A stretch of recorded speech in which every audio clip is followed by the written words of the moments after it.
Hey y'all, Former Plant Killer here, and in today's video, I'm going over the 10 lessons I've learned after surviving my first year flower farming.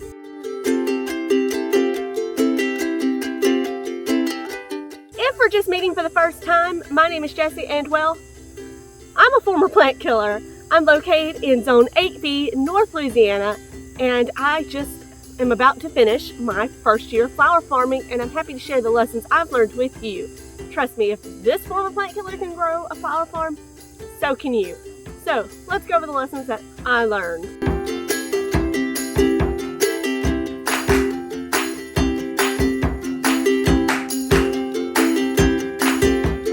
Lesson 1, you need landscape fabric, not the kind you buy at the hardware store.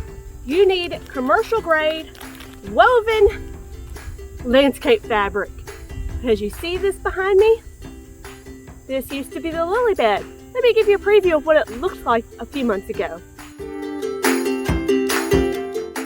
You tell yourself, it's okay. I can manage the weeds. I will stay on top of it. And you will for a month, 1 or 2. And then the rain comes. And then the next thing you know, you've got this issue. The weeds are too bad to make these zinnias worth it. We're mowing this down. Go ahead and invest in landscape fabric. Get you some landscape fabric because them weeds, they're bad. You'll even have some grow on top of this mess. But it's a whole lot easier to manage with this than with that. With this nothing. And it grows. It's a lot of weeds. Lesson 2, and I want you to listen to me on this one. Listen. Get real close. Are you close? Are you listening? Get your soil tested. Get your soil tested. This makes a night and day difference. You have no idea what's in your soil. You don't know what you are growing with, and you're just blindly buying fertilizer to put out there. Get your soil tested, and it will make a world of difference with your flowers. You may go from short, stocky plants to big, 6-foot-tall amaranths, all because you got your soil tested. So be sure to get that done. Lesson number 3, plant spacing is very important. You see these cute little plants right here? This is Gumfrena.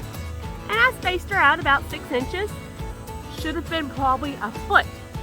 So she's small right now. Let me show you what she becomes. This is what she becomes. There used to be a walkway. Right here was a walkway. And right here was a walkway. Do you see a walkway? She's like the blob.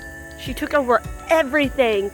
Just kept growing, and the more you hack at her, the more she grows. Plant spacing is not just needed for Gumfrena, but for other plants. It can also influence how tall they get. Things like sunflowers.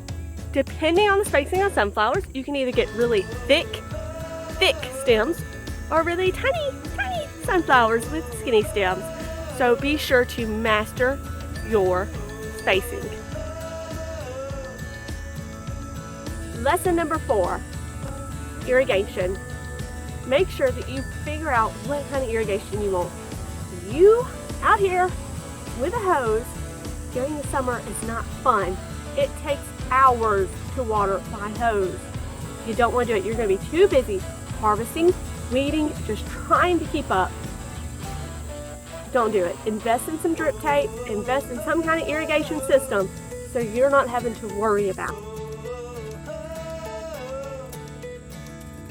Lesson number 5, learn how to properly succession plant. This is very important.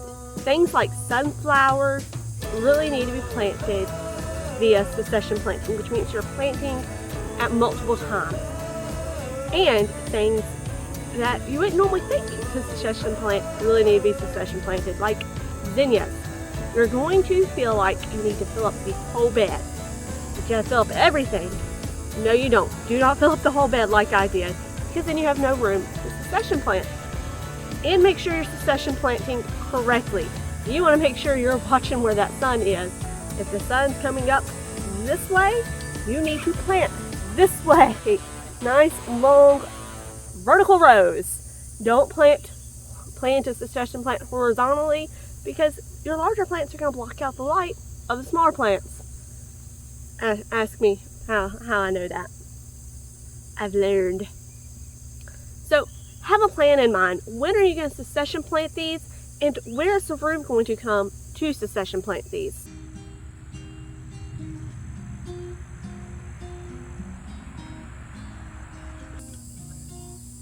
Number 6. Kind of goes with tip number 4. Get a timer for your irrigation system. Don't tell my husband this. Casey, if you're listening, please turn off the sound now. But there's been a few days where I went to work and then, to my horror, realized I forgot to turn off my drip tape. I forgot water, and it ran all day long. Talk about a fun water bill. So, timer. You definitely need a timer for your irrigation system. And number 7, lilies. Let's talk about lilies, people. They bloom all at once, even inside a refrigerator. Those were all closed, and now they said they don't care. I am blooming inside this fridge. It's not good. That's right. They're gonna be fine. I'll harvest them before they bloom at the right stage and throw them in the fridge. Oh no, my friend. They will bloom inside. That's a big bird. Inside the refrigerator. I would suggest planting them at different times so that you're not having to harvest everything at once and sell it all at once, and then boom, we're done for the season. Lesson 8, leave walkways. Big enough walkways. You're gonna think, I just need a foot or 2. That'll be plenty. Oh no, these plants, they grow. Leave 3 to 4 foot walkways so you have plenty of room to get through them. If you're not going to use landscape fabric for the whole thing, maybe leave it wide enough for your mower to go through it to help contain the grass, and also to help make it easier when you're having to pull supplies in a wheelbarrow or cart through the garden. Leave good walkways. Lesson number 9. You can never have enough buckets. You will hate washing these buckets, but you can never have enough buckets. You need skinny, tall buckets. You need short, fat buckets. You need big, fat, long buckets as well. You need buckets. You can never have enough buckets. These break.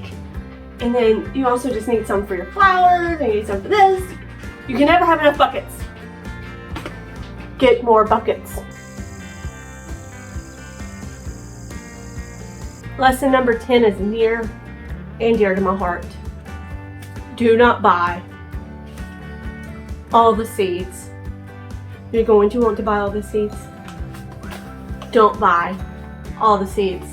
When you get the beautiful catalog in, all these beautiful pictures of flowers that you can grow, throw it away. Don't buy all the seeds. Narrow down your seed list. Especially if this is your first year, this is going to be so hard. Buy what you think might sell at your market, and don't grow more than a few select flowers. You need fillers. Buy way more fillers than what you think you need. Buy some nice focal flowers, and that's it. And a couple of filler flowers. That's it. Don't go overboard and buy all the seeds. So, I've had a really fun first year of flower farming, and I'm so excited to take these lessons in with me for next year. Tip number 11, which I kind of mentioned, I guess it would be a bonus tip, is always plant way more filler than what you think you need. You will never have enough filler. And if I had to choose a filler, it would definitely be Mrs. Burns and lemon basil or cinnamon basil. That stuff is amazing. If you have just now discovered me, I'm on a flower farm journey and I'm taking you with me. So be sure to check out the playlist beside me if you'd like to see the rest of my flower farm journey, and I'll see you there. Bye.